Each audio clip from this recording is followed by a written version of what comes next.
Hi, I'm Deacon Richard Graham from the Diocese of Pensacola-Tallahassee. I'm in fourth theology here at St. Vincent de Paul Regional Seminary.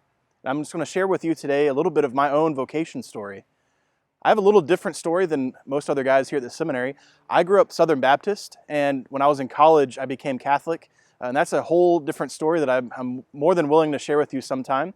But when I was in college and I was entering the church, I encountered these priests through the co-cathedral and priests from other parishes in Tallahassee, and I saw that these were young guys. These were guys just a little bit older than I was, but they were zealous. They enjoyed their life. They were excited about their ministry. They were evangelizing on campus. They were meeting with students. But more than that, I saw that they were normal guys. I always thought from the movies that priests were these, older Irish priests, who did great jobs. They were wonderful priests, but they were just older. They were kind of out of touch sometimes.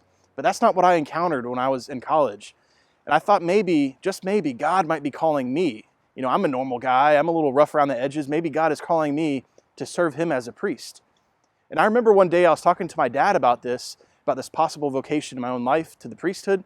And he told me, son, when you were younger, you used to tell me that you wanted to be either a preacher, a missionary, or a football player when you grew up.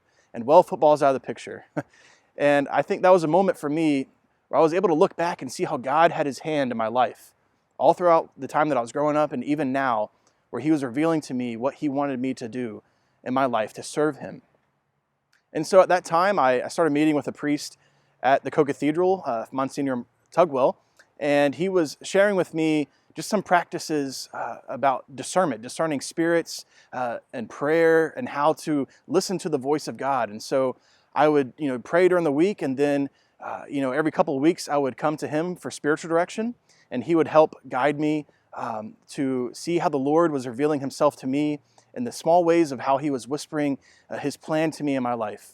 And so I just invite you to, if you're maybe considering a vocation, just think about how God is revealing himself to you. Maybe you need to reach out and find a spiritual director or a mentor, someone to talk to about your prayer life, about how God is whispering to you. One of my favorite passages throughout Scripture is Jeremiah 29:11. For I know the plans that I have for you, plans for your prosper and not for your harm, plans for hope and for a future. And that's the plan that God has for each and every single one of us. He has our future in mind, and he knows how he wants us to serve him.